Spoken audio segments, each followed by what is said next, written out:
আজকে আমি একটা বটবটির রেসিপি দেখাবো। বন্ধুরা, এই রেসিপিটা একটু দেখো।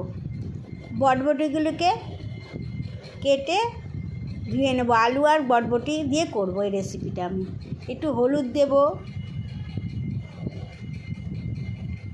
একটু নুন দেব, আর একটু জিরে গুঁড়ো আর কাশ্মীরি লঙ্কা গুঁড়ো এই দিয়ে মেখে রাখবো কিছুক্ষণ ম্যারিনেটের মতো।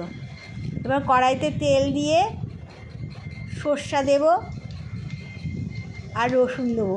এটা একটু কেরালা স্টাইলে করছি। বন্ধুরা, কেরালাতে সবসময় কারি পাতা খায়, আমি এখানে কারি পাতা দিয়ে এই রেসিপিটা করছি।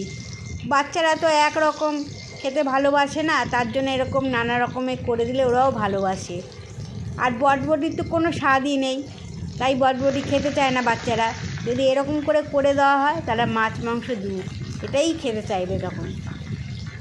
সবজি তো বাচ্চাদের পক্ষে খুবই ভালো, কিন্তু ওরা তো খেতে চায় না।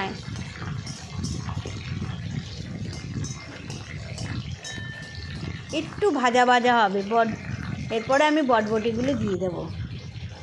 এই যে অনেকটা নরম হয়ে গেছে আলু আর বটবটি, এবার ঢেলে দেবো।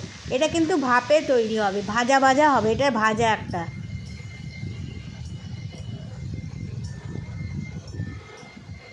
বন্ধুরা, এই রেসিপিটা একবার করে দেখো বাড়িতে। বাচ্চারা যদি বটবটি খেতে না চায়, এরকম বটবটি ভাজা করে দিলে ওরা দিব্যি খেয়ে নেবে।